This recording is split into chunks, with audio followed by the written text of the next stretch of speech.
I use the word absolutely a lot because absolutely is so good because it tastes of shortbread, proper shortbread biscuits dipped in coffee.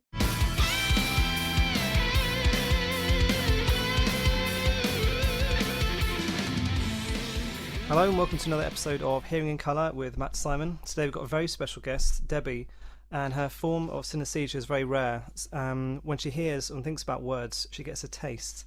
Want to just explain briefly how that manifests for you? Yeah, hello. It's a very instant connection. If I see or think or hear a word, there's a very instant taste straight away, and it could even be a taste of something I've never even eaten before, weirdly enough. And there are some words that are neutral that don't have a taste. But yeah, every single word. So if someone's giving me a bit of a lecture, it's like a feast for me. And then I get a bit distracted because I'll be like, oh yeah, oh that tastes, and then I'm not listening to what else they're saying because I've got hooked up on a word they've said and it's reminding me of a taste of something, and I'm thinking about that. So people might think sometimes I'm not concentrating properly. Isn't that? Yeah, it must be very distracting. You said sometimes there's a taste of something you've never eaten. How would you know Yeah. what that tastes like? Well, I don't. That's the weird thing. I imagine that's what it would be like. If I'll give you a couple of examples. The name Susan, Right. right, tastes of brown guinea pig hair, which I honestly have not eaten, and it's very specific to guinea pigs. But I just know that if I bit guinea pig's fur, it would taste of Susan. And one of my sons had a friend round and they were doing this, oh mum, do that name, that thing, that tasting, and I was doing all their names, what they tasted of, and this particular boy, and I said, oh, your name tastes of tarmac, which I couldn't have eaten tarmac, it's ridiculous, but I know that if I bit into it, that's what the taste would be. Interesting, because taste is apparently like about 75% smell. So Yeah, if you know what something smells like, again, tarmac, I've never eaten it, but you know what the yeah, smell of sort of hot exactly, so that tarmac must be, is. yeah, that must be from that. It has to be that's the only connection, it has to be that, doesn't it? But yeah. Okay, yeah, I'll just briefly explain about synesthesia. So it's basically when senses are cross-wired in a sort of regular person. If they get Mhm. visual stimulation, then the visual part of the brain will light up and process that. Yeah, So people have this cross-wiring. So you might hear something, and then your visual area lights up as well. So your brain has to deal with that process. So you're sort of perceiving in two dimensions, so to speak. yeah. So do you also get what's called a mouth feel? Do you have the sensation on your tongue of what the thing is, or is it just you know the taste? It's more to do with the taste, but sometimes the texture, what the texture would be in my mouth, will come into it, but it's normally just an instant taste. Do you want to know what your name tastes of? Yeah, by all means. What are you, Matt Simon? So Yeah, Matt is caramel chocolate. nice. Everybody else caramel, right? Yeah. Simon, you won't like this one, but Simon is actually cold tin spaghetti, but it's not Heinz, it's cheap. It's a cheap one. Supermarket own brand I have spaghetti. I'm to tell still all you. right with that. Yeah, that will also influence me, believe it or not. I have to say that it's as to who people I become friends with, and I don't, because I won't gravitate towards anyone if I don't like the sound of their name. I was gonna mention that later on because I don't know if you saw a documentary a long time back. The tagline was Derek tastes of earwax, and the guy was saying that he chose girlfriends based primarily on the taste of their names. Yeah, oh my god, no, I've seen that. I've seen the title of it, but I've never actually watched it or listened to it or anything. But yeah, that's exactly what I couldn't go out with a guy that had a name that tasted not good. That would put me, and even friends, circle of friends, oh no, keep away from her, don't like that name. I guess because you're in some way you're getting a sensory input that's unpleasant around that Yeah, person, and it's nothing to do with the person. But absolutely not, no, but that's how bad I am. Yeah. are some people's names is like a longer form different? So does Debbie taste different to Deborah? Yeah, so Debbie is white chocolate, but it's a type of white chocolate, and I'll specify that in a minute because I've got to think about what it is. Deborah is like Milky Bar. It's a thicker, it's a very quite a strong white chocolate. Debbie is it's a thinner white chocolate, and it's whiter. It's not as creamy. It's not as yellow. But it's Kind quite of like, related. yeah, kind of like a cheaper white chocolate would be Debbie. not a Milky, but Deborah would be a Milky Bar. And something But like Tom and Thomas, would that be similar as well? yeah, so Tom is toffee, just plain, just toffee, a toffee. And it's quite specific because it goes back to and you're far too young. I'm 60, I'm an old lady, but we used to, I don't even know if they did, used to have these sweets called toffos, I think, and in a little packet. And the Tom thing tastes of that type of toffee. It's a very plain toffee. The Thomas takes it away a little bit, and there's a bit of coconut. It's not quite as toffee, plain toffee, as the Tom would be. Yeah, I've been doing some reading up on this, and one guy apparently a lot of his tastes were registered. I mean, obviously it just comes in; you don't have a choice what it is. No, But he no. noticed that a lot of them were maybe tastes that he'd had from his childhood Yeah, I were totally dominant. go with that. Yeah, Is that yeah. maybe because you first heard the words as a child, and Well, then that's what I wonder. I mean, I really, really don't know. I don't know. if But there's having said that, a lot of them are tastes that weren't from my childhood, so it's not exclusively, childhood stuff. and if there's newer words like I guess say like a word like Instagram or a word that wasn't around back then, Yeah. does that have like a more adult taste, or is there certain No, nothing to do with themes? that. Because Instagram is kind of, it's a two-word thing. So the Insta bit, see now, this links to names sometimes, because the Insta bit automatically tastes of a dessert that used to be around, a cheap dessert called Instant Whip, like Right. an Angel Delight thingy. So that's Insta. The gram bit is a neutral thing. So Instagram put together, I just get a first taste of that thing. But when you say the whole word, when you say Instagram, then it takes away a bit of the taste of the strawberry dessert thing. Okay. So vowel sounds, are they fairly consistent or are they more context based? Yeah, yeah, fairly consistent, I would say. Yeah, I don't Um, think. Yeah. because if it had two words like say play and may, do they taste similar because of the Oh vowel no, sounds? no, no, no, no, no. They're actually very different because play is porridge, hot porridge, and May is.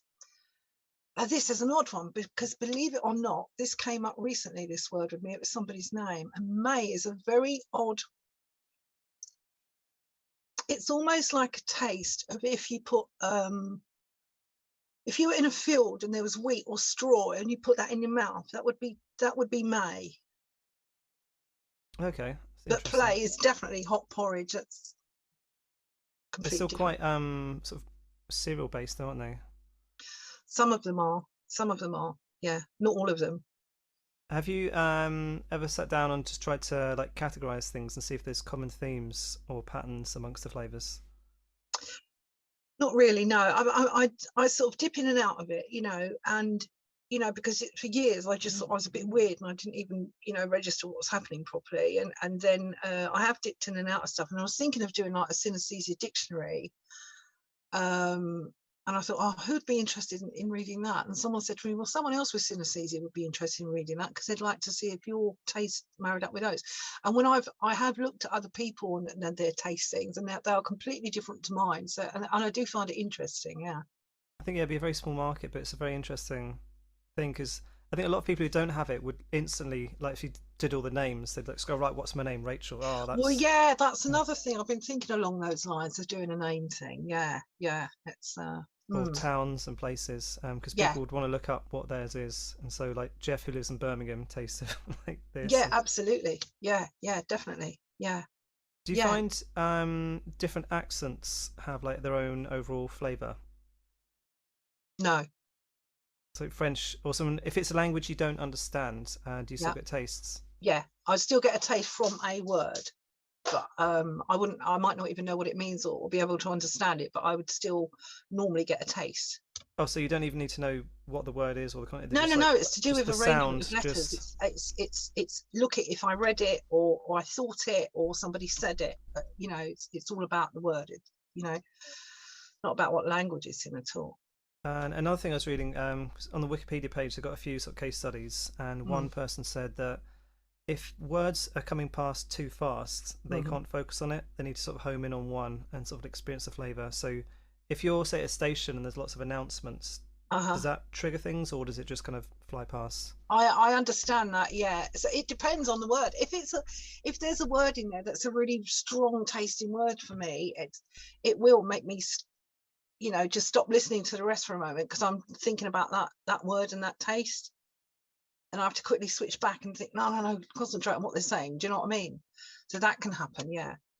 So are there words you look forward to hearing? Because you've got some personal favourites in There terms of are taste. words that I use because it dictates what I write, because I do a bit of writing. It dictates which words I use, because I obviously wouldn't want to use a word that I didn't like the taste of. So, for instance, the word definitely, don't like that word because it's dried split peas. Okay. Right. So instead of that, I always, and I use this word, I'm quite well known for using this word. I use the word absolutely a lot, because absolutely is so good because it tastes of shortbread, proper shortbread biscuits dipped in coffee. Oh, okay. That's what absolutely was, absolute. But absolutely is one of my key words that I use all the time, because people are talking to me and I'm going, oh yeah, absolutely, absolutely. I won't say definitely because I don't like that word. Yeah, Don't it's like what they interesting. I say. mean, like as a musician, there's certain sounds that I gravitate towards more and use, and a lot of the music I write is for sort of general sort of like rock band lineup. So Right. similar instrumentation. It's usually like bass, drums, guitar, vocals, Yeah. um, and then certain guitar sounds and like processing. Like I don't like those because they're not like sort of concise enough, or a bit too flowery, or they don't suit kind of what I'm going for. Although Wow. sometimes if I want to expand that a bit, like add some different instruments in, I don't have the skills to write for an orchestra or like a large group like that. Right. But like yeah, in a kind of way, I'd not sort of shy away from certain things, but certain things I'd favour more because I like the colours or the shapes that produces. Wow. See, it's that influential, isn't it? Although you've got to be careful not to just use the same things over and over again because it Exactly. gets Yeah. boring. But I guess with words, there's a lot more. I mean, there's 12 notes in the Western scale to use over different octaves, but then there's tens of thousands of words. So if you want to drop a few out, it's not sort of hindering yourself. Because if I didn't like, say, the notes C and D, that cuts out a lot of my options. Exactly. Wow. Yeah. So that's really limited. That could be really limiting for you, couldn't it? Although it can be very subjective, because sometimes I will think of individual notes have colours, or sometimes they'll be coloured together, Uh-huh. or a key centre, and it can be a bit, well, which one takes priority? Like it varies. Do you think it helps you as a musician? It does in some ways because I can get quite bored if things are a bit sort of monochrome or they don't change enough. Like I like changes in texture in the sounds, Wow. and then but also, I mean, what helped more was my music degree because I've studied a lot of sort of theory and been lucky enough to have world-class lessons. Uh-huh. So I have a good understanding of things, and just that sort of technical working knowledge has probably helped me more because I've listened to other musicians who maybe aren't as trained and use Right. synesthesia, say, oh, here's my experiences, and it's like you can't sort of knock what they're doing, but a non synesthesia person could listen to it, just say I'm not impressed. You Because if know that wouldn't fit in with what you, yeah. well, I mean, like Wow. if you were say a chef who had synesthesia and you only cooked in a certain way, Uh-huh. it's fine. But then if you're serving it to other people, it's still got to be a certain standard. So Yeah, it's always going to be, yeah. you've got Gosh, to so sort of take a interesting. step back and say, well, is the thing that I'm producing still of objective quality? Yeah, that's what you must do, take a step back. And that can be true with writing, because you do have to take a step back and think, oh, am I using, oh, I should really have used that, but I'm not using it because I don't like the taste. Is that me being an idiot? Do you know what I mean? Have I got to sort of be a bit wiser here? I mean, you've also got your own style. Like, let's say if you're like a blues guitarist, you're Hmm. always going to be playing fairly similar things, but then Yeah, that's what you do, and like your audience is clued into that. So yeah, you don't have to then next day come out and play like a polka band. You don't have to be yeah, like everything. exactly. But yeah, yeah, you have to be a little bit open to, yeah.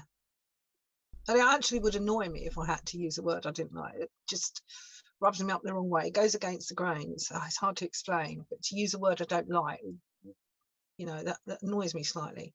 I think though that part of the skill is, as a writer, like choosing the best words, and then words you might consider like just not as good, you wouldn't use them, or they're less descriptive, or Yeah, they're yeah, too cliched, you'd stay away from them. But then yeah, yeah, I think that's more of an artistic choice. But I think maybe even then, like there's something about that word that you wouldn't like, so it just doesn't fit into what you're doing. So, but I guess a lot of people don't have to write and think, oh, I don't like the taste of the word, like willow or yeah. whatever, so like I can't use it. If Yeah, this yeah, willow tree is in there, like, oh, yeah, you know it. Yeah, absolutely. Yeah, it's yes, it's difficult. It's not always easy actually. And when I was thinking about this because of doing this interview today and thinking actually, you know, sometimes it's actually quite exhausting because someone's talking to you and you're just getting all these tastes and, you know, and as I say, you know, gravitating towards people whose names you like, and you know, it's a bit exhausting sometimes. yeah. In this the documentary, there's a guy, and he's like you, lots of like sensory stimulation from words. Mm. So when he was eating a meal, he says, "I can't read a book, can't read a newspaper, I can't have the TV or the radio on because that just swamps me with all these other tastes. So I have to sort of eat Mm. in isolation." Are you the same as that? No, no, I'm okay. No, I'm absolutely fine with the funny thing is, now you've said that, I hadn't even thought of that before, but I've usually got a TV on, or I'm working on a computer because I work on sitting in here on a computer and I'm eating while I'm sitting here, or I'm reading.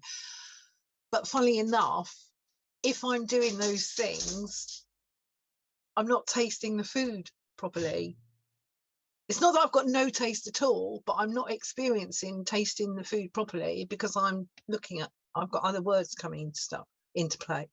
Oh, is that so? Your brain is processing that Yeah, so they're information looking at more. that or hearing that or reading that, and but so the food is just, I'm eating it, but I'm not actually thinking, oh yeah, that tastes nice, or that, you know, it's that's just the plate of food becomes neutral because I'm, Okay, do you know, almost, do you know what I mean, because I've got other words going on. so They're that's how taking you up my brain can space. like tone it down just to, Yeah, yeah. because for a lot of people, having a meal with friends is one of the great pleasures in life. And so if Hmm. eating a steak and someone's mentioned pole vaulting, which tastes like vomit to you, you just, Jim, Yeah, shut up! I just want to enjoy my dessert. yeah, I try and be normal, strive, you know, all my life to be normal. I try to be normal, but that can happen, and I won't say it. I would if I was with good friends because they know me and blah blah blah. But if I'm not, I would just mentally think, oh, don't say that. Don't say that when I'm eating. Do you know what I mean? And it could be the most innocent word, you know. It's just, oh no, don't say that. So do your close friends and family know that you've got a few, like, not taboo words, but things that Oddities. they, Um, you yeah, prefer? they do. Yeah, yeah. My children absolutely do. My grandchildren, you know, the ones that are old enough, and yeah, my friends know that there are words that I just won't say because I just don't like them. They don't taste nice, you know. Do they sometimes treat you to words that you like, or like use it a bit more if they're feeling a generous mood? Like, oh, absolutely, like, thanks. I'm just well known for the absolutely thing. They say that a lot to me. Absolutely, mum, you know. But I don't think they're treating me. I think they're taking the mick of it. Actually, I think it'd be very hard not to, it's wouldn't it? more like that. There's so much banter with my lot. It becomes more of that, more than giving mum a treat. Because I can think of that word anytime I like to make me feel nice. Do you know what I mean? To give me that nice thing. So they don't need to do that for me. Words are everywhere, you know. So another interesting thing I had: if a word sounds the same, does it taste the same? So like, or like a needle and thread, like you can sew something, or if it's so big, they're two words that are the same sound. Do they No, taste the same, or is it no, context? they would taste differently. They would taste differently. So so, if it's, that's what I'm saying, it's all about how letters are arranged. Okay. So so tastes of oh dear, tastes of a drink you make with an oxo cube. Okay. Pour hot water in it. Back in London, back in the day, that used to be a thing to do, you know, something to, you know, give you a bit of sustenance, you know. You'd drink a cup of gravy, basically, oxo, you know. Yeah, yeah. And that's what so tastes of. If you say so, SEW, that's very different. I can't see what taste. Hold on a minute. No, that's quite neutral. That's not a. There's not a big taste coming out of that. No, no, no. But it definitely isn't. If I'm looking at the word so, it wouldn't taste the same as if I'm looking at SO. That's got quite neutral so, but SO is definitely that oxo thing. So is there a visual element if you're sort of like thinking of the words? Yeah, yeah, oh yeah, always, because I've always got the spellings in mind because I'm quite fanatical about spelling and stuff, and yeah, yeah. So I've always got the spellings in my head because The spellings conjure up the taste, because it's how the letters are arranged. I mean, if you're reading, obviously you see the word, but then if someone says the word, does it flash up in your mind and then the taste comes up as well? Yes, it's absolutely instant. If I'm reading or if someone says it, it's absolutely instant. Yeah, it's interesting. I've got to do because I want to try and take away like sort of cultural.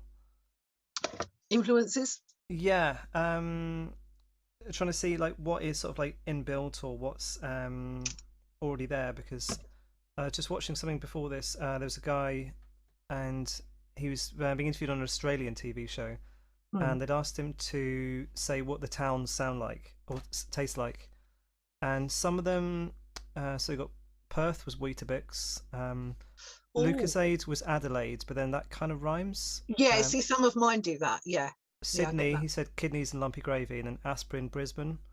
Um, Oh, not all of them linked up, like Darwin's carrot, Melbourne's a Tim right. Tam, Yeah, Hobart's a Bakewell tart, which kind of rhymes.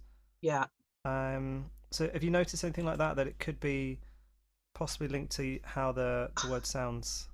yeah. There's the odd word that does that. Yeah, absolutely. Can't think of one right now. But like you said, those place names like Perth, for me, that's sliced beetroot, Right? pickled beetroot. What was the other one? Sydney. Sydney is a syrup sandwich. Syrup sandwich. Yeah. Yeah, and I also trying to see like is some of the visual simulation there as well, because some of the sounds that I sort of see in my head, Hmm. it's it must be influenced by how things look, because like a violin or a cello, it's sort of like a warm brown sound, but then they're made out of wood. In a brass, Yeah, it'd be quite easy to assign that like a bright yellow color. of And so course. some things you're thinking like, is it just because you know that that's what that is? So Well, I think sometimes that does come into it. Yeah, no doubt about it. But lots of words, I'd say 80% of words, there's no rhyme or reason for it. There is no attachment to it. There's no links to anything visually or anything. It's just literally, the word table is a green grape for me. right. I mean, I think statistically some of them would rhyme up with like or line up with rhymes and things. Just if you'd or the word tape, yeah, might sound like grape. Oh, but it rhymes. But I'm sure some of them would. There, If you there if you are wrote out some. all of your words, like some of them would like look spelling similar, I guess. Yeah, I think, yeah, I agree with that. Yeah, yeah, yeah. But it's mainly a very, very random thing. And like I say, some things I've never couldn't possibly have tasted. But I know that's what it would taste like. So, what proportion of words are neutral? Is it 1%, Oh, or is it it's like a very small proportion? yeah. The word the is kind of neutral. Um, Is that because it comes around so much? It's one of the most common I words that. don't know. I wonder that. I wonder that. But then and has a taste, so it's not just about small word. I don't know. I don't know. I'd say about maybe 30%. Don't know. I'd say a neutral. Okay. And do you speak any foreign languages? Yeah, but natürlich. I Okay. speak no, no, I don't. No, that's a complete lie. Just big fat lie. Made that up. Speak a tiny bit of German. Well, like, No, do you I remember a don't bit speak. from school, maybe? Do the Yeah. words, do they then still have their own tastes? Oh yeah, yeah, definitely. See what I did there? So, yeah, naturally. But someone can just throw any word at you and you like, they would have a taste. Oh yeah, yeah, absolutely. Right. Right. Absolutely. Just more adult flavors. Hmm. So let's say like maybe like alcohol or desserts or slightly richer foods or things Hmm. that you wouldn't have eaten as a child. Are they just assigned just sort of randomly throughout as well? Like something could be like truffles or like a whiskey. Yeah, yeah, it's not to do with it's everything I've ever tasted and also some things I've never tasted. So I can't really make any sense out of because I used to think, oh, that yeah, that word there, that I remember having that eating that when I was little. And I used to think, oh, maybe it's to do it, but it isn't. It's every single word, it's not to do with just childhood stuff. I used to think it was, but it isn't.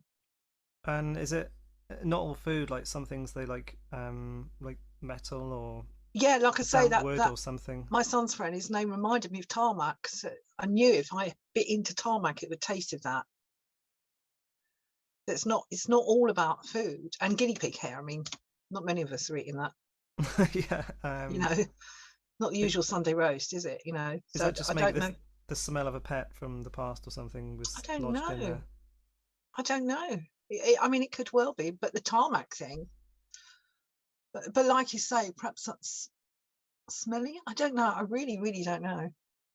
And does your emotional or energy state affect it? Like if you're more tired or stressed or happy, things become more vivid, or does that affect in any way? Yeah, it can do actually. In fact, if I was to get really, really flat and really low, it doesn't happen very often, but if I did, then I wouldn't be, how can I put it? I'd be subconsciously tasting the words, but I wouldn't be consciously doing it. I wouldn't be so aware of it. I wouldn't be, I wouldn't be so aware, because everything would seem like dumbed down if I was like that. Yeah, I think And it's just a bit less vivid and like everything's pointless, even the taste. No, it's, yeah, that's how it'd be for me. so. What you like with cooking? Are you a good cook, or is that again based around Well, you have other to ask people principles? that I've cooked for, wouldn't you? Really, but I love cooking. Yeah, I love cooking.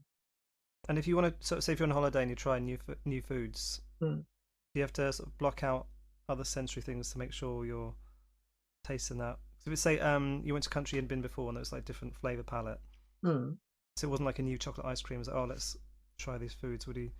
mm.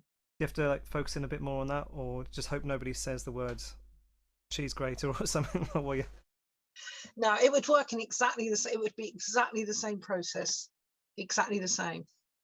Wherever I was, whatever I was eating, whatever I was doing, it's exactly the same. It's just, it is just words.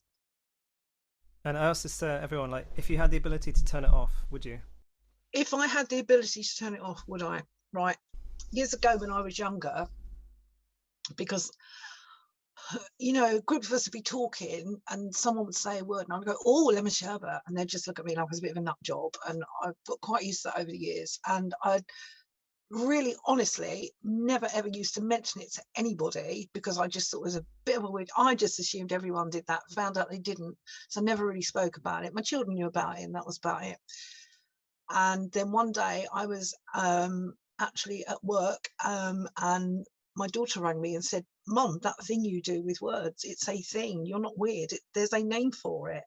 I've just seen a program about it. And that just completely, oh God, I can't even tell you what that did for me because I didn't feel weird anymore. I knew there was a reason for it, a physical reason for it.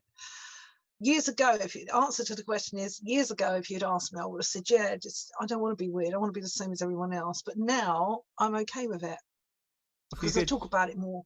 if you could manually turn it on and off, would you do that? Like have a break from it for an hour Sometimes or it would two? be handy because sometimes someone's speaking to you, and if they got a fairly long spiel, it's important to listen and concentrate. And sometimes it would be handy to be able to just turn it off so that I didn't get distracted along the way by picking up on tastes and things. But so it would be handy, yeah. But I'm pretty okay with it now. And is it distracting when you're driving? I don't drive. Perhaps Ah, that's a okay. very good reason why I don't drive. Actually, I don't drive. There's yeah, in this documentary, the guy was saying that when he was driving along, he'd reference things by taste. So you'd see a sign, and then you get a taste of that, and he said we turn around Wow, this way to work, and then there's the taste of that. He says he navigates more by taste, more than wow, visual. He said if that building disappeared or it was redeveloped, I'd get a bit lost because that's my reference point. wow. Because imagine like dogs would sort of navigate, by like a smell map. So this guy was by taste. How interesting. I wonder if it took him to good places that he wouldn't have gone to Or if he maybe you'd hadn't avoid followed them. driving past Tesco's 'cause taste of Yeah, dog yeah. poo or something. That's incredible, isn't it? Yeah. Wow. Because some Mm, people, like with the visual ones, I see mine internally. But a lot of people, or some people, will see them externally. Like they'll hear right. things and there's like flashing lights and things. So if you're driving, that can be Wow. very Oh yeah, distracting. yeah. It's probably a good job I don't drive then. Yeah, that would be distracting. I was driving along and there were place names coming up that I like the taste of and stuff. Oh no, I don't want to be Oh, look, that tastes of, bash. No, probably good I don't drive, I think. And so if you're listening to something like an audiobook or like something that's been narrated, Mm. is it like more effort to listen to it because you've got to process the tastes, or you've got that coming in, so it's another thing to deal with? No, it's exactly the same. Exactly the same. If I'm listening to it's all exactly the same. If I'm listening to something, reading something, thinking of words, someone speaking to me, it's all the same. It's just constant tastings going on, all the same. Even if it's an audio thing, it's the same. Does it? I mean, you can never know what someone is thinking. So if we both listen to the same audiobook, and I'm a very visual person, so I'd like most people imagine, what the sort of the house would look like Yeah, and the person yeah. driving up the car. Mm-hmm. Would yours sort of give an extra element to that? Because certain scenes they'd be more flavored. So if there's like a wedding, would it make you think like, yeah, you'd be thinking the colors, but then also flavors of the names and things? Is that like part of Yeah, your it might well memories? do. It would, yeah, if there were people's names that were really, really nice for me, that would, it'd make me, I guess I'd be happier about the whole thing, because see, if I was reading a book about a wedding and I didn't like the people's names, it might maybe step back from the story. Do you know what I mean? It's weird, isn't it? It is, but like there's some part of it that you don't like, so there's no point just diving into that. Yeah, just flick past that bit or just skip that bit, fast forward that bit. Yeah. I think it's So, I was talking to someone on the previous one. It's could be just a way of categorizing and compartmentalizing everything, because we get so much sensory information, different senses, that yeah. you could choose to prioritize some of them. Hmm. And a lot of the color people associate like days of the week with colors or Yeah, my names of grandchildren do things. that. My daughter does that. Yeah. And my granddaughter has animals with colours. Quite odd. Yeah, I was going to Colours ask. come So there's other animals. people in your family that have this, because it Yeah, my can daughter be seems to do hereditary, it. but Yeah, one of my granddaughters definitely does it. And she's 11. And it's only over the last couple of years I've sort of spoken to her about it, and because I never, like I say, I don't really speak about this thing, but she mentioned it to me, and I said, "Oh, I know what that is." Yeah, it's so yeah. does she associate things with colors then?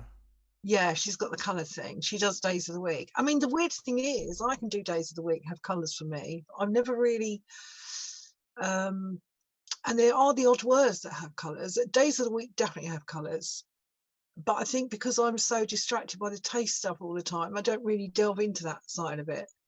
But It's also a bit like a sort of an irrelevant memory, because you think, oh yeah, Tuesday is yellow, like could be, or like it could be someone else or not, but it doesn't really matter, does it?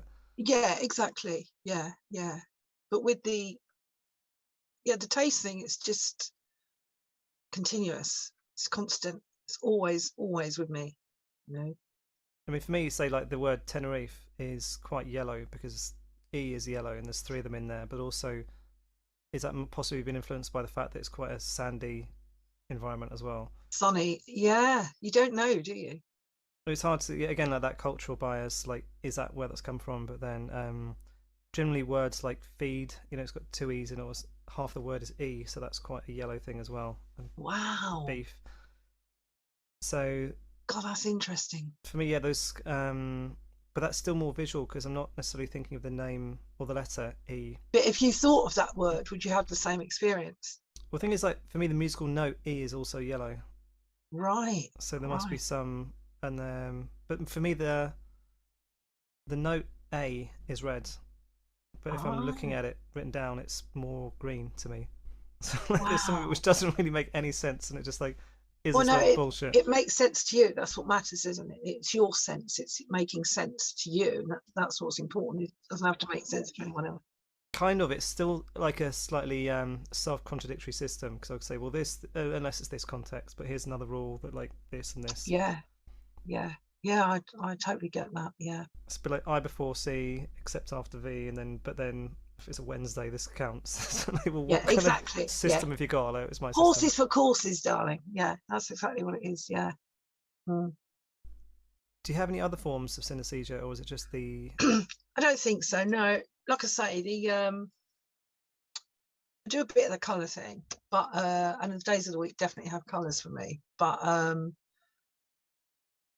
no, I mean, I often because it's a sensory overlap thing, I sort of say to people, oh, well, if I laugh because you fall over, it's because my senses are overlapping. It's not my fault. I can use that as an excuse, but I don't know. I don't think so. But this is something I read recently was about if you have this synaesthesia thing and your senses are overlapping, you can then get the sensory overload stuff coming into play. And I do get a bit of that, yeah. But mm. Was that, do you get like headaches or just feel a bit No, tired not mentally? headaches, just everything. Oh, it's all a bit too much. And I used to get, when I was younger, not so much now, touch wood, but when I was younger, I used to get an awful lot of migraines, and it would always start with my vision going, and I'd get the flashing lights, and it would start off a little bit of the picture missing, a little squiggle, and then it Yeah. get worse and worse so that I couldn't see anything. And I know how to deal with it now. But back when I was younger, it was quite bad when I was sort of late teens, early 20s. And I do get really, really car sick. I'm not good at traveling. And I don't know if that's to do with senses overlapping, because you're sitting still, but you're actually moving, That's it. and your brain, Yeah, because your brain thinks, your eyes can see that you're moving, but your body yeah, is saying that you're not, and then your brain yeah, gets confused and then thinks probably poisoned. So best thing to happen would be throw up. throw up, absolutely. But then Vomit your you way out don't. of this. I mean, like my brother-in-law gets really car sick, so Mm. like, Sissy has to sit in the front. But then Yeah, I do, if you're yeah. driving, you don't, because you're so focused on what's going on that it.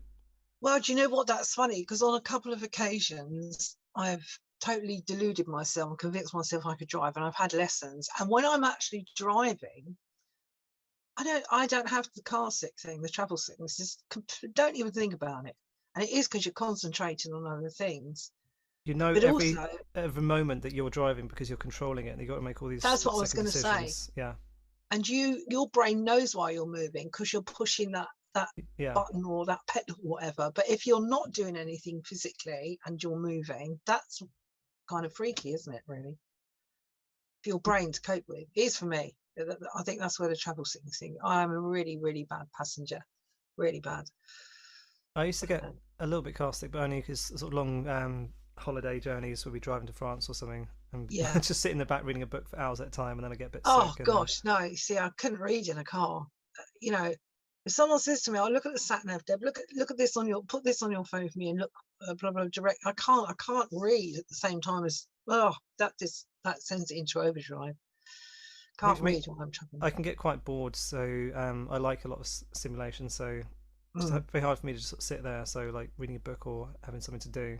yeah, yeah. Wow. But then yeah, because you're focusing on the book, and then there's that Hmm. your body's moving or you're not, so then you get a bit sick. So But the best thing for me would always just be to lay down and close my eyes, because if I couldn't see that I was moving, that used to help a bit and dumb it down a bit, so I didn't feel quite so sick.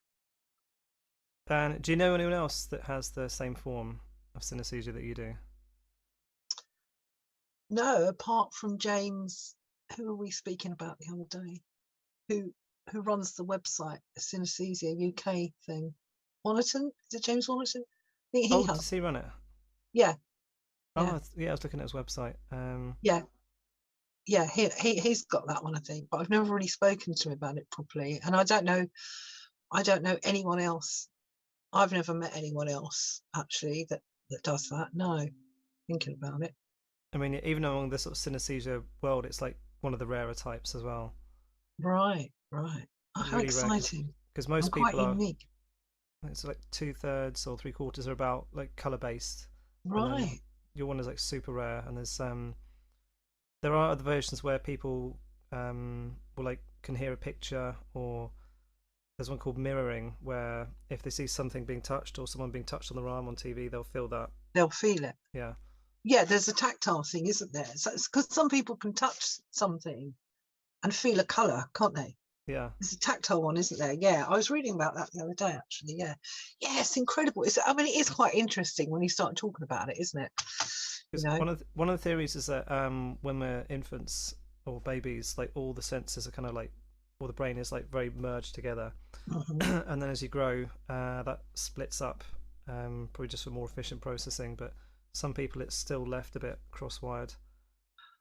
Oh, That's right. that's one You're of the trying to tell theories. me I've got an underdeveloped brain, aren't you? I'm quite happy with that. I'm okay with that. Quite used Well, to so you have telling I. me I mean, that. I've all sorts of things across, but some people think, oh, I've kind of got a superpower. I was like, well, maybe your brain Well, just yeah, didn't split might be properly. quite the opposite. Might be the opposite of that. Yeah.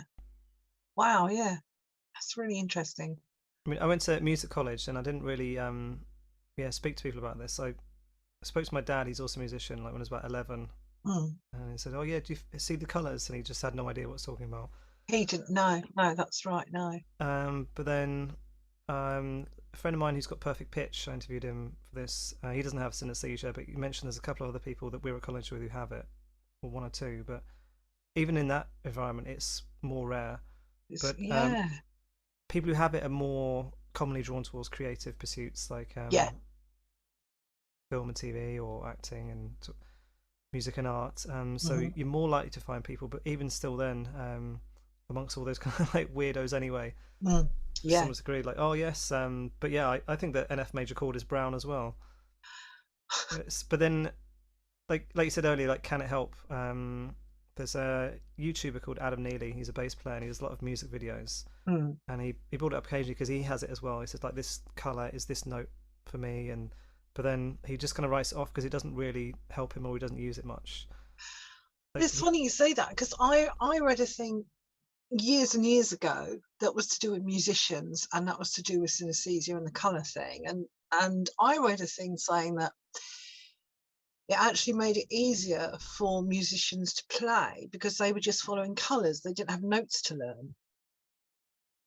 it depends on the musician. Some like to learn a lot of theory, like I Yeah. did, but some I like to play more by feel. But Yeah. it's learning a sort of technical jargon, Yeah. so you know what you can do and put it into context. Yeah. And also, if you're Yeah. communicating with other musicians, they might say like, "I want you to do this kind of thing," and instead of going around the house like, "Oh, I want these kind of notes, but this kind of thing," but if you know the name of it, like it's this sound, Hmm. then you can communicate that sort of en masse. Of course. But then even people who say, like, "Oh, I don't know any theory," or "I don't know this," like they still have a working knowledge of how to do They it. Like, still have. Yeah. I mean, Yeah. apparently Paul McCartney doesn't know any music theory, but like he obviously does Yeah. I've heard that. Yeah. because like he knows how to put things together, and he might not know the technically correct name for it, but he knows how to put He these knows two what he together. wants He knows to what he's doing. achieve. Yeah, He knows what he wants to achieve. Yeah. Yeah. like he might not be able to sit in with a jazz band and read music Hmm. on the fly, but like he knows how to do music, you know. Yeah. Yeah. Exactly. Yeah. Wow. And I think it's particularly useful for artists because obviously that's a very visual medium, Hmm. and so they can. Some will hear music sort of in their heads and see like bright colors, and some people will just draw that. It's like an Wow. abstract thing. But then that's like a snapshot. For it to be completely accurate, you'd have to do like this animated abstract film for like the whole Yeah. film, which Of would be course. great. But it's very interesting seeing what some people do. Because first time I saw other people doing something similar, someone had painted some classical music, and it basically looked like a volcano with this sort of explosion or sort of fountain, that color coming out. Wow. And the person said, "Well, this is how I see this piece of music." And I was like, "Oh, right. Other Do you people think see it." it's do you think it's per note, like with the tasting, it's and the words, it's like how the letters are arranged? Do you think it's how the notes are arranged, or do you think it's a piece as an overall thing, a It whole can be piece? both. I was talking to someone the other day, and I think because I've got quite a detailed knowledge of music, and if it's a piece of music that I know, I can Hmm. literally separate it into the notes and put those together. But if it's some music that I don't know as well, or like a style of music or an instrument that I'm not too familiar with, Uh-huh. I I don't have the facility to get that level of detail in it yet, or can zoom in on it. Right. For me, it's more the sort of pattern of the melodies and the shape. Like if Wow. there's if I'm playing a guitar solo or listen to one and like it's sort of like the notes come up and sort of like people say, oh, it's a soaring melody. So I perceive the musical instruments, they're like colored blobs sort of like moving around, like kind of Right. abstract forms, and Wow. then their shapes are dependent on how they sound.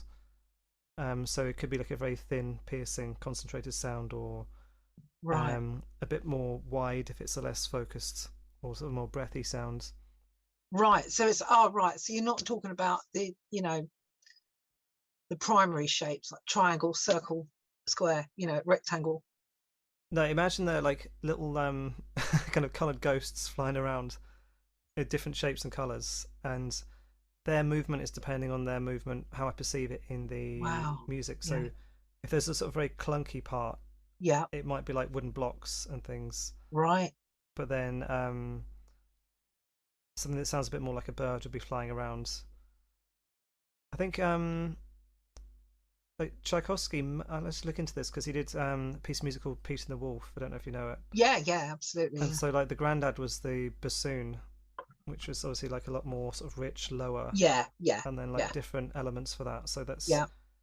kind of along those lines. Right. Right. But then also, Okay. if I'm writing music, I'm not sort of necessarily trying to paint a picture, but I will arrange the elements of the music almost like I am sort of structuring something, Wow. and then putting, say, these notes together because that will give me that sort of impression of this kind of like structure, and then I have this sort of thing on top, and then other things moving around. So not just like here's this sound, here's this sound.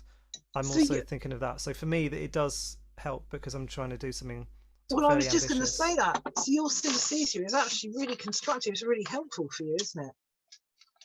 For me, yeah. But also, if I hadn't studied music to the level I have, Hmm. I'd have less technical skill to put that together, or I'd be using less building blocks and more Yeah, but basic that building blocks.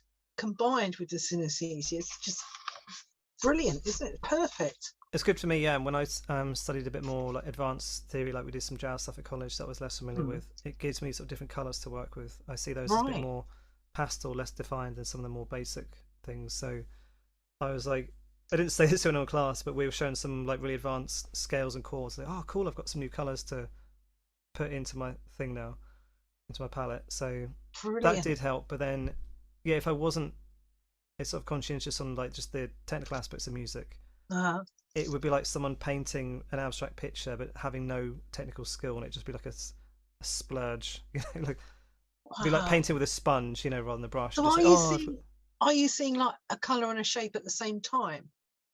yeah. So some things when I'm playing guitar solo, I like to switch between two different sounds. Like one is a bit sharper and one is a bit more rounded. And the more rounded one is like a creamy blue color. And so if I want to have that or use that, I have that picture in my head. But then if I want to adjust that, I'll change the sound a bit so it's got more variety for my perception. But then Wow. sometimes I'll listen to other people's music and think, oh, there's not enough variety in that. I do like more progressive music because it's a bit more advanced, a bit more interesting than the basic thing. Right. But I like to have a lot more changes in than maybe someone else would if they're not thinking of colours. Because like, oh, They're we've got not this blue in this shape for too long. I want to change it up and put some little things in. right. But then I also only write for sort of like a rock band thing, so it's not very many Right. instruments.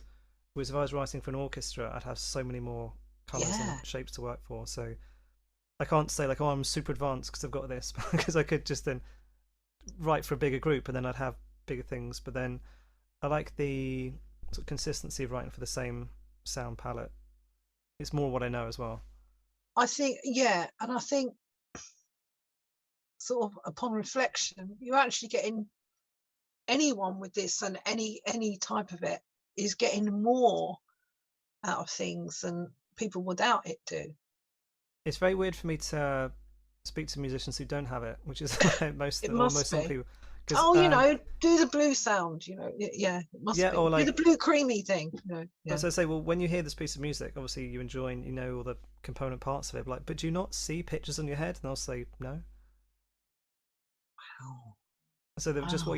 what? How do you visualize it? Like, do you like see the words like coming across your head for the lyrics because you know the lyrics, or do you think of that and they're like, no, just listen to it. So again, maybe I'm getting Wow. sort of more out of it because I'm seeing like an abstract film play when I'm listening to the music Yeah.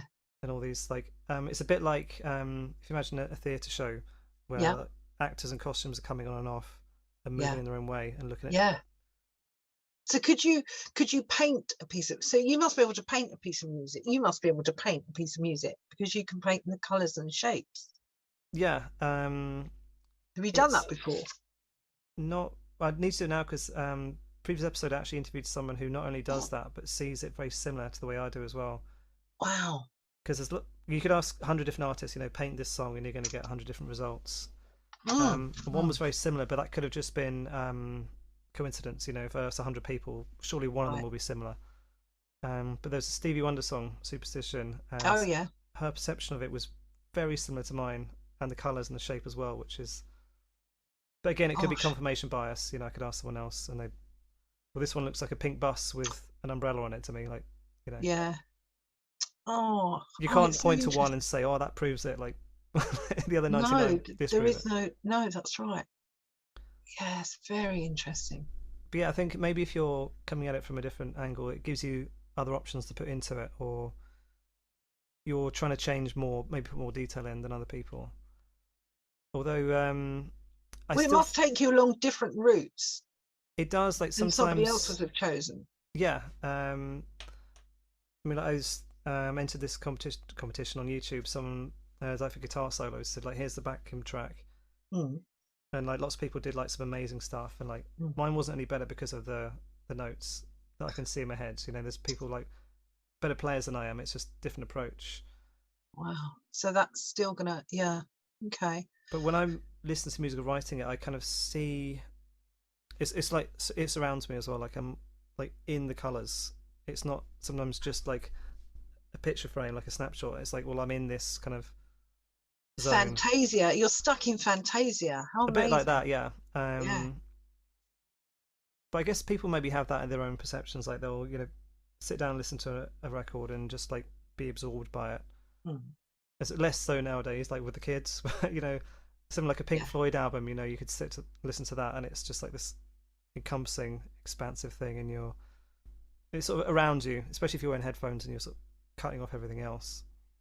So if you were listening, so does that influence, so that must influence what music you like then? I Yeah, I mean, I don't generally like electronic music because I feel it's a bit soulless, and that could be like the musician part of me speaking. But Mm, because I see all these colors and things moving around, when I listen to electronic music, it's like the timing is perfect 'cause it's all made out from a computer. So if you imagine a carriage clock and the light mm, is spinning and the light's shining off it, there's kind of mm. beautiful patterns coming off, but it's purely mechanical. It's not organic. There's There's no no, life in it. There's no imperfections. Um, right. so when someone is singing or there's like a real instrument, Hmm. it's not perfect. It's not uniform. There's much more sort of like detail in that. Right.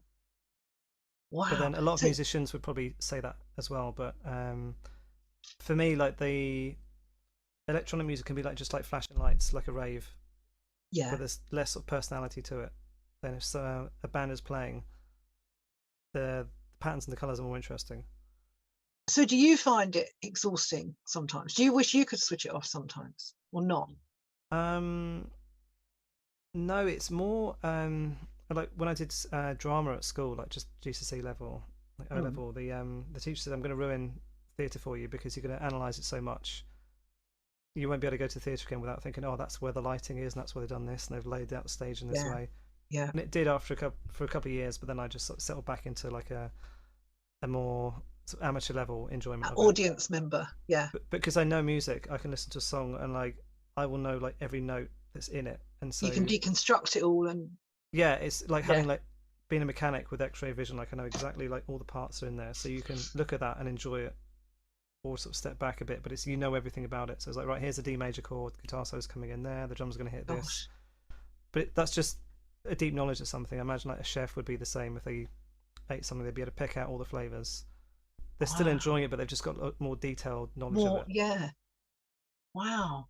So they Well, probably it enjoy it more. definitely, if it doesn't ah, enhance it, it just brings more to it. It just gives you more dimension, doesn't it? And whether, you know, it's a good thing or a bad thing, it just brings more dimension to whatever you're doing, doesn't it?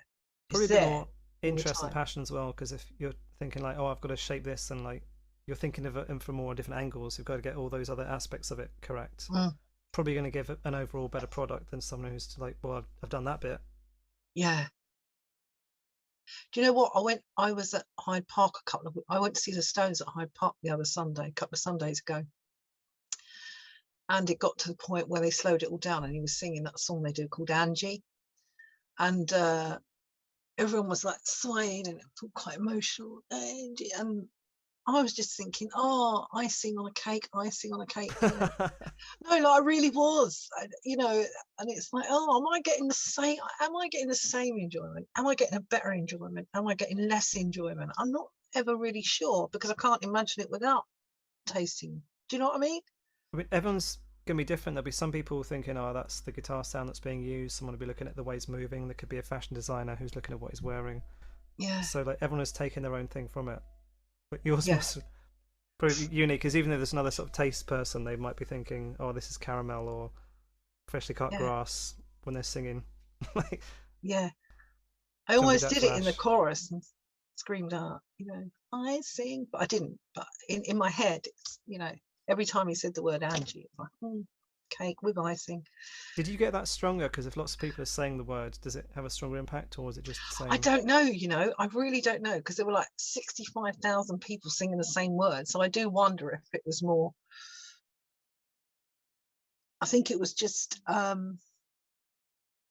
exaggerated a bit, maybe. Yeah, maybe it was. Yeah, when I think about it. Could have I maybe would been still that get the same taste if it was one person or 100 people, but yeah, maybe it was more of a, the mm, heightened energy of the situation, like all those yeah, people yeah, around, that just absolutely. Yeah, yeah, raised everything. yeah. Mm. Yeah, but again, I guess everyone's enjoying it in their own way, and it's Yeah, absolutely. I but wasn't basing the whole gig on taste. I was trying not to eat everything I heard, but yeah, it's at times like that when you think, oh God, I'm at Stone's gig, like it's a big deal. Stop tasting, just enjoy it. Do you know what I mean? It for what it is. it's something that most people will never have to deal with. They'll have their own problems. Don't keep eating Jagger's songs, for Christ's sake. Just listen to them and enjoy them. But, So, if you could swap or experience another form of synesthesia for a day, let's say you could swap with someone else, what would you like? oh, I'm really into music in a big way. So I would be very interested in what you do. I would love to. I'm really into live bands. I go and see as much live music as I can, and I would love. I think I would really like. Although, would it take it away from it? I don't know. That to see what you see, for the notes and things, arrangements to have shapes, and I'd find that fascinating. I would. I think I would love that. But the color thing, like I say, I do a bit of that. But I don't get much enjoyment out of that. But you see, the taste one is giving you enjoyment if they're nice tasting words, So for me, I guess that's a positive thing. I guess I But don't get any sort of bad elements of it. Like if I'm perceiving darker colors or things, they could be valid. If it's a piece of funeral music or like something like a very heavy energy to it, then that's what it is. There's nothing bad. But like sometimes if I'm say playing something, there's a lot of notes clustered together on a guitar solo. It could be the image I see is maybe like a spider's web with lots of little beads of water on it, so that they're all in this little thread. So, I mean, if you see that in your head, that's it's not that dissimilar from a fretboard, is it? there You is, know. yeah. Um, but it's sometimes I have pictures like that, or it's just I can see things like swimming around in my head. Wow. No drugs involved at all. Perfect. Absolutely free of charge. Yeah, but then it's internal, so I'm imagining it. So it'd be great to talk to people who have it external as well. Yeah. Yeah. Wow. I did do that once though, and that was a music college, and yeah, we were smoking something that did help. Just that one That. time, but I was able to see a few things externally as well, and that was. Wow. Um, but that's an interesting thing. Is like, well, is that were you totally imagining it, or was it? Yeah. Yeah. We need to try it again, obviously, Matt. Yeah. Again, but that could, Regularly. yeah. That opens up another discussion of like, are you then just like broadening your sensory range on that to see things that you normally wouldn't? Because other people say, well, is this like energy fields, is it auras? Are you able to see that and train yourself to see those? So Well, yeah, it's, that's right. Because drugs open doorways and alcohol closes doorways, doesn't it? So it's I mean, it can be good to sort of open the door to show you that something's there, and then you can maybe yeah, absolutely. go through Yeah. again with meditation and rather than just taking drugs. But Yeah. Yeah.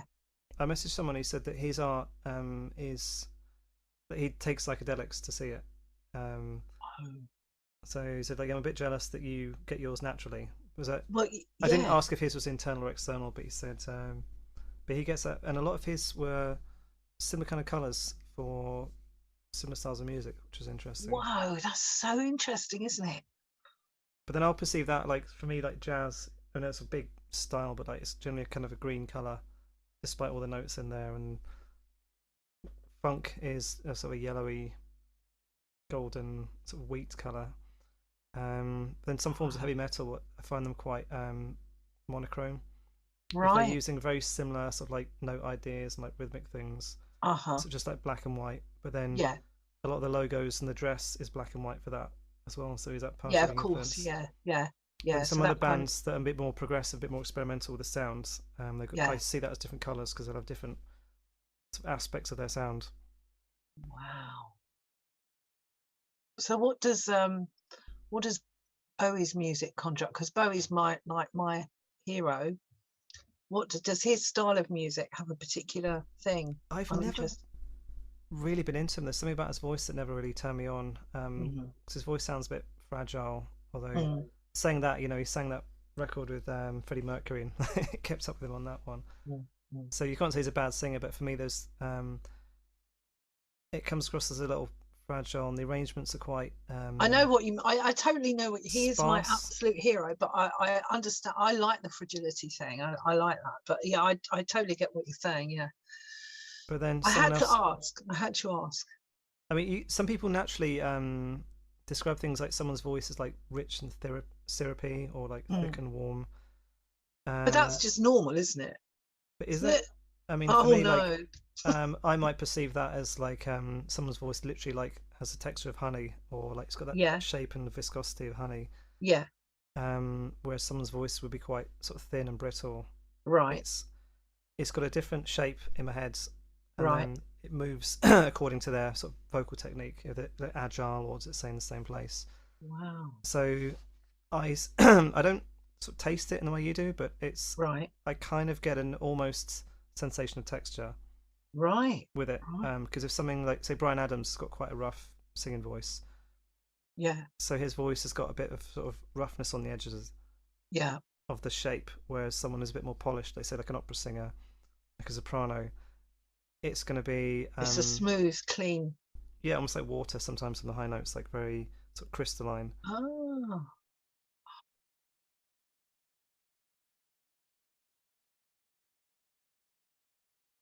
Yeah.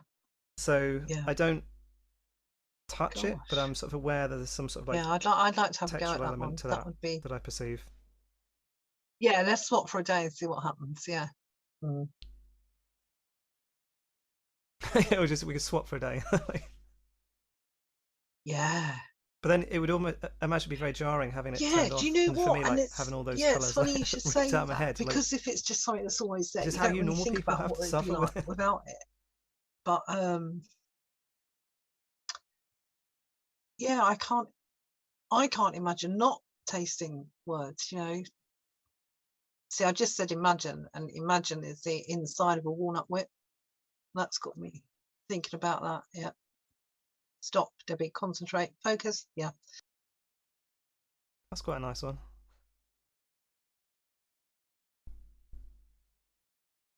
I think for some of it, if things don't lock together Mm, enough, so I perceive that, and other musicians will say, well, the band is playing tight enough; they're not quite on the beat together enough. yeah. So I also get images of like the bands, say like heavy metal band, are really tight, like really precise. Mm, It's almost like looking into an engine and seeing all the parts moving together, sort of in wow. harmony. But then if there's a really sloppy band, the Yeah. parts aren't quite. It's almost like a drunk pantomime horse, like that kind of sense of movement. Wow. Yeah. That stumbling, bumbling kind of not together. And so Yeah. you can drummers can hear the timing well, and they're very tuned into that. But then that's my perception. For me, like this isn't quite good enough yet, or that's not quite where it should be. And then when it is, it feels like it's together. Wow. So a drummer would just maybe like feel it and go, it's not quite there yet. Yeah. But then for me, I'll have my own sort of like sense of it. Whoa. Yeah, it is fascinating. It really is. I think one I'd maybe like to swap. Yeah, the taste one would be interesting. Or just pick two senses and like see if they're crossed, like touch Yeah. and hearing. Wow. Yeah. Yeah, that would be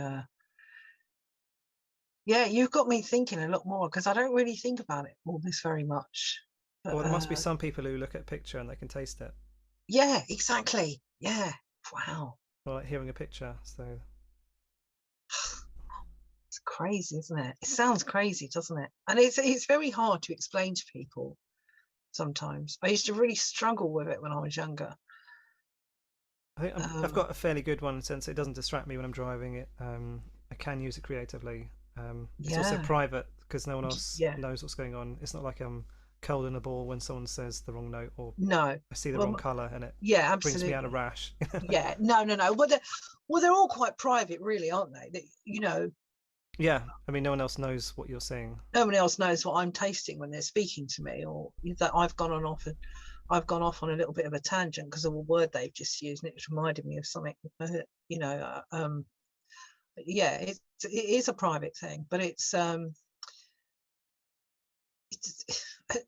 just so grateful that I discovered it was a thing, because if it, I don't know if I would have ever found out about that. Perhaps I would at one stage, but I didn't find out about this till I was in my 40s, I think. I didn't know it was a thing. I didn't know it, and I just always felt a bit weird. And with the family, children and stuff, it was like my party piece. If they brought friends around, oh, what does she taste, or what's he taste? But apart from that, I never ever mentioned it to anybody, because nobody got what you were talking about, and just looked at you as if you were a bit of a nut job or a bit weird, and it became a pointless thing. So I just never ever spoke about it for years and years and years. My work colleagues never knew about it. I never used to. Has it affected your work at all? Or was it No, it just hasn't. sensory overload occasionally? It only affects it in the way that if someone's speaking to me and they use a word I don't like, I'll automatically just sort of mentally take a little step back. Okay, all right, you've used that word now, you've ruined it now. All right, I I guess do. It's terrible, isn't it? But that's what I do. I guess for some artists it gives them like an art form. Like I said, some of them just literally draw music, and so what's my new pitch going to be? Put CD on, and there it is. Wow. So well. That's invaluable, isn't it? Really, I think for that's a me real big it's yeah. boost, isn't it? A real boon to have that. But I can't. Mine doesn't enhance my life in any way, apart from getting lots of taste all the time. What I mean is, I can't do anything with it. Can't. Not going to. Well, It would just dictate which words I use or write, or apart from me writing that book, I mean, for me it's I use it to fine tune what I'm already doing. Yeah, that's great that you're able to use yours. I Isn't it? sometimes will work backwards from it. Sometimes I'll just put sounds together and think, well, that's what that looks like. But then sometimes I'll have a visual in my head and then try and construct that using sounds and things. So it can go both ways as well. Yeah. If I wanted to right, this one's going to be about like a tranquil forest. Okay, so what things would I use? I'd probably use these notes because that key has the brown color and some green bits. But then Wow. just think what it'd feel like to be there, and like that's just got to paint that picture with the sounds. I mean, someone else could then listen to it and get a very different impression from it. Yeah. So it's not a true thing. It's not saying, oh yeah, but I use this energy frequency, and I'm like, yeah, it's that. But it's Wow. yeah, it's just a method for me to continue to write. But then underscored by all of that is the sort of technical music knowledge and just the working knowledge of how things fit together. But it's the synesthesia maybe just leads me towards different choices. Yeah. Of all this, because I've got all the options spread out in front of me. Like I could use this note, this note, this note, this chord, but why would I use this one? Oh, this might give this kind of effect to it. So it takes you off on a bit of a. It does. I just think it gives what you're doing. It makes what you're doing very unique, really unique, doesn't it? It Don't does, you think? but it's only unique for me. It's only, but that's all it needs to be unique for, darling. It doesn't need to be unique for anyone What I else. mean is, like, I can see those colours, but then if it gets a better result overall that people can enjoy more, then that's good. Yeah, and then it depends on your definition of better results, doesn't it? So you've got hope that you know, I just think with what you do, it must greatly add to what you do. There's a couple of things that I do like in my guitar playing that I am aware of, like the visuals to add onto that, because like the sound of the note, I think, well, I want this kind of sound, but then I'll switch between different sounds to make it a bit more nuanced. And I'm not the only one that does that. There's far better players than me in the world, but it helps me get to a slightly more interesting level. Yeah. And So actually, it one of is a the bonus. It's a teachers at bonus. college, she's a vocal teacher, but she said, "Yeah, your playing is quite colourful," and the word she used. um, but a lot of musicians try and copy a vocal anyway, like a lot of sort of saxophone players or guitarists when they're playing as solos. They want to sound, melodic and organic, and Yeah, the of most course. expressive instrument is the human voice. So Yeah. you're always trying to get elements of that out of Mm. it, because it can be an easy trap to fall into, to play quite mechanically. Like, here's all my note options, this will work, but you've got to play, like, play from your soul, but it can't be just like blasting something out. You've got to be like constantly shaping it, because if you're a singer, you're constantly shaping your words and Of the course, yeah. tone. You're more aware there that you're sort of projecting energy in some form, and then you're shaping it physically with your teeth and your tongue and your mouth. And then as an instrumentalist, you'll do that as well with your technique. But it's I can almost see like what's coming out, and I'm sort of like shaping it. So a bit like, and certain guitar sounds are thinner and thicker to me.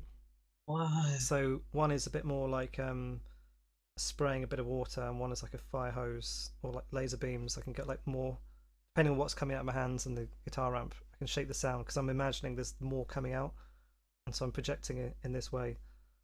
Wow. Yeah. Hope. Well, yours is definitely a positive thing in your life. Yeah. I've yet to find what to do with mine. But so which guitarist do you like? Who's your favourite guitarist? Can you tell me A1 or a couple? Do you know Van Halen? His guitar sounds like when he plays a solo, it's red in there, but there's also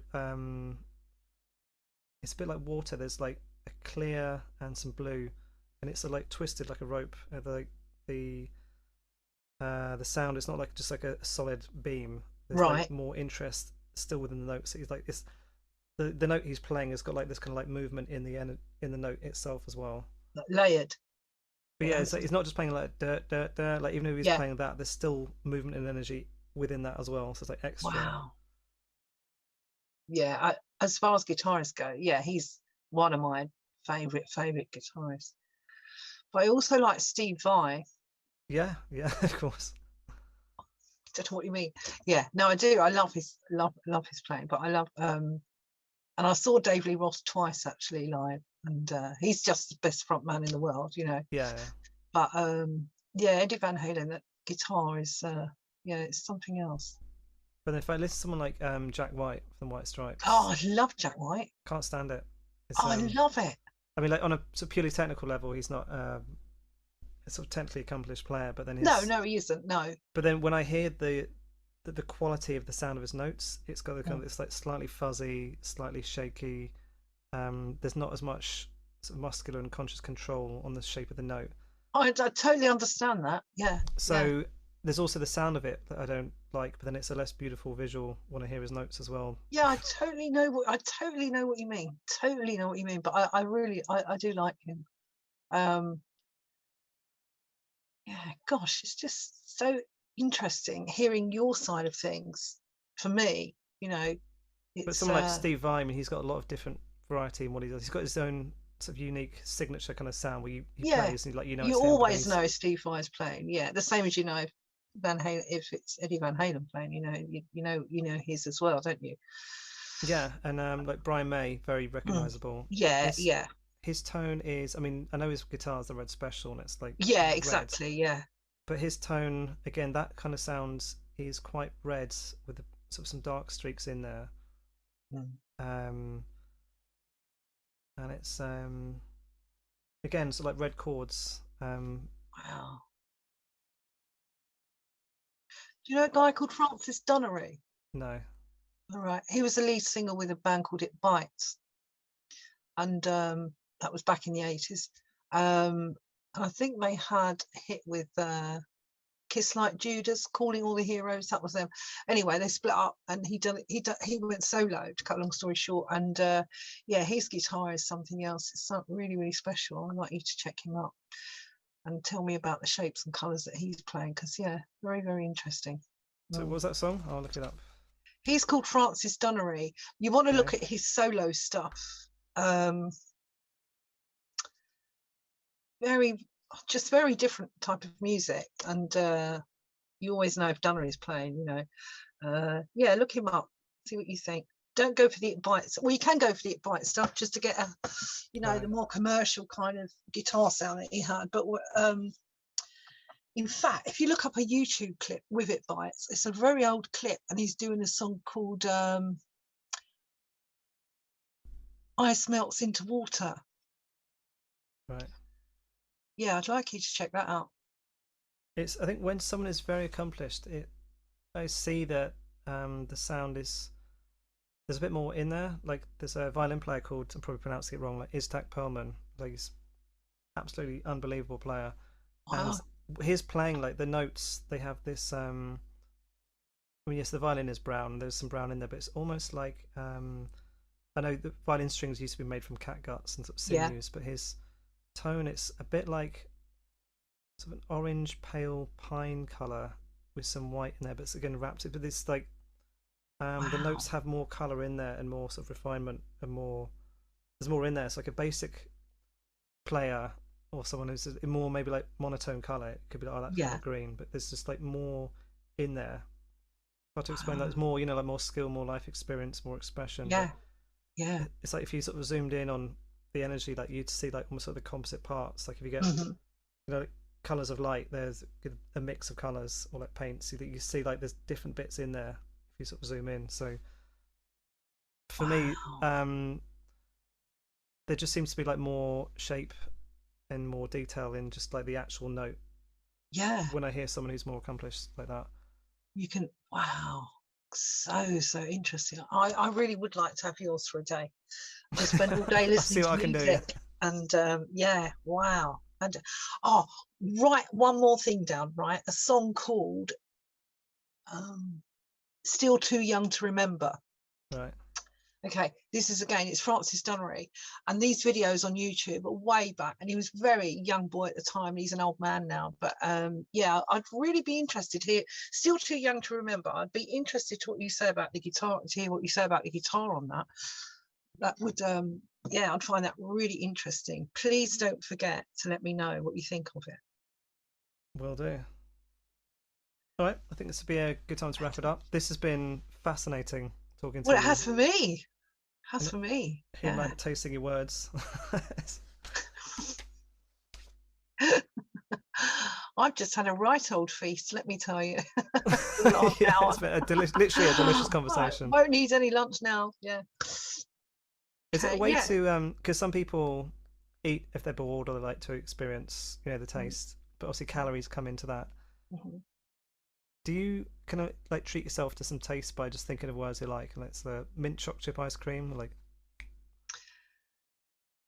I know exactly. Do you know what? One of my sons asked me this the other day. No, it doesn't work like that, unfortunately. If it did, I'd be a whole lot slimmer, let me tell you. If I could just eat my words, so to speak, I'd be fine. But I can.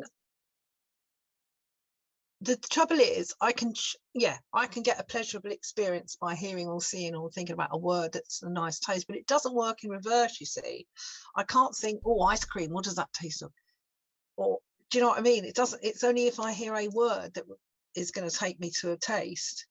It won't be the thing itself. It won't be the thing.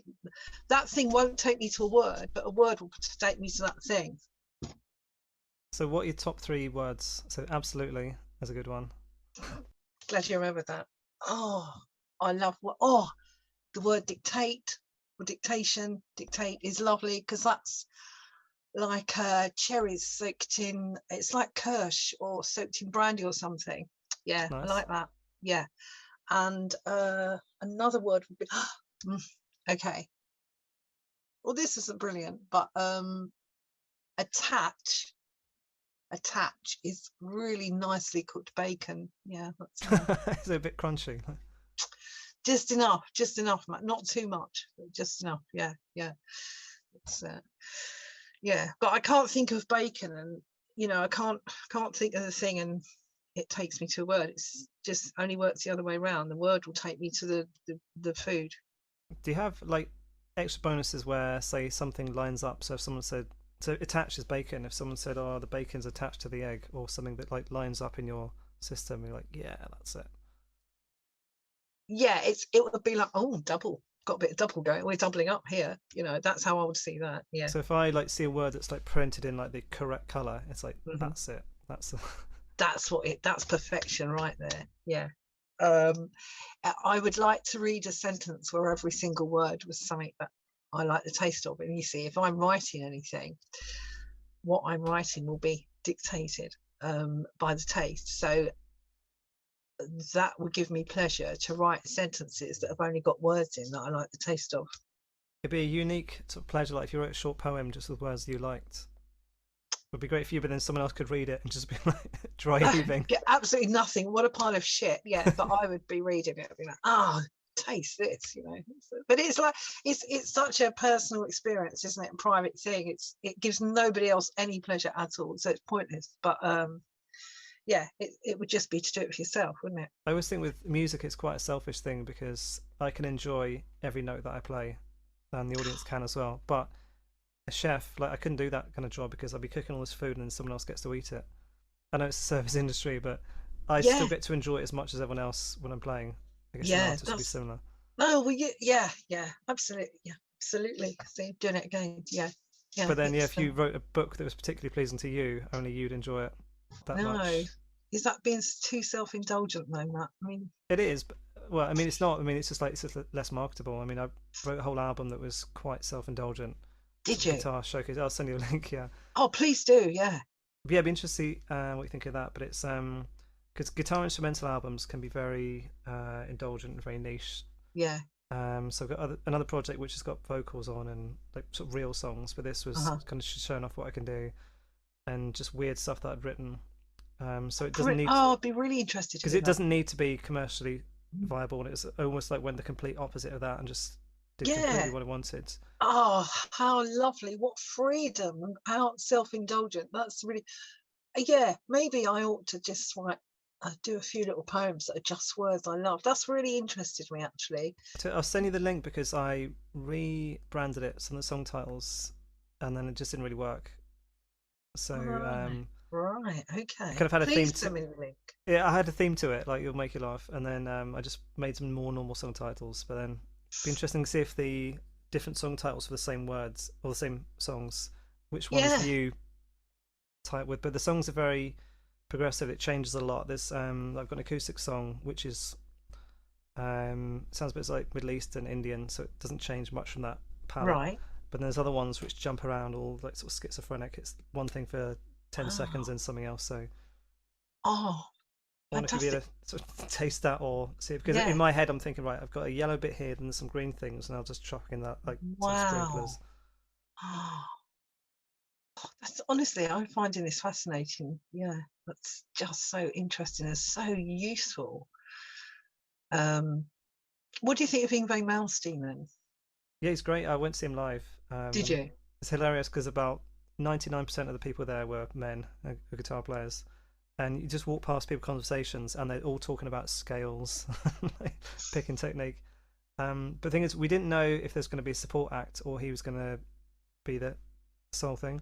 Right. And then everyone agreed that like we're going to know from the first note if it's him or not. Yeah. And so just like this note rings out like that's him. Wow. You see, I know he's technically, just a wizard, but I find him soulless. He does his own thing very well, but what he does really well for me is that he's got a lot of energy and force in his playing. Yeah, so definitely. He does tend to do the same sort of thing over and over. But I find it quite clinical. There's no. But if you had, say, a space in a song, and then like lots of different people would put down a guitar solo, you'd notice him straight away. But also, he has a lot of aggression feel in it. Yeah. Yeah. which I like because like he really plays with his balls and he makes no Yeah. apologies Yeah. I for know that. So exactly what you mean. Yeah. Yeah. I know what you mean. Yeah. that I aspect just, is playing, and it's like he's got the passion. He's, fantastic technically, and he's got the passion, but the soul isn't there for me. I can't explain it. for me, his notes, they're strung together. It's almost like pearls covered in like thin stream of water. Like they're very sort of like shining notes linked together very, Wow. very nicely. But then when he wants to dig in and get a bit more edge on his playing as well, he can do that. So He can do that. Yeah. Mm. yeah, I mean, I don't listen to his music a lot. I've studied me to play some at music college, so it's very good to learn from. But yeah, I'd say that he's excellent what he does. A bit repetitive, but at what he does, he's excellent. Yeah. Yeah. Yeah. Yeah. Definitely. Definitely. And he's, yeah, just no apologies. We had his his bass player came in to do a masterclass at the guitar college, just studied at, and so we were obviously asking lots of questions about him. And he said his ego is enormous. Because we were like, have you got any rock star stories? And he said, yeah, there's one time where he kicked off because the spotlight was either too white or it wasn't white enough, or something like that. And Wow. you're not allowed to mention the word jazz around him. But Oh, he's a bit precious. but then He's a bit, he's great at what he does in that single thing. yeah, you have And to he's, allow a bit of yeah, okay. Wow, perhaps he's got the same thing you got, and that's why the light was too not quite the right. um, I'd probably say no because he generally does the same sort of sounds and textures a lot. Yeah, yeah, But he does it very well, yeah, So yeah, he does, yeah. Yeah, we'll give him that. All right. Okay. Interesting. Yeah, you give me lots to think about. great. Is there any social media links you want me to share, or lots of people interview artists or musicians, or just no? It's fine if you want to stay a bit more anonymous. That's fine. No, I'm absolutely fine. Whatever you want to do with it, do it. Put it out wherever you like. Yeah. I mean, if you like, we can leave an email address if people want to contact you, or not. Yeah, that would be good. That would be good. Yeah. You've Okay, got mine, haven't you?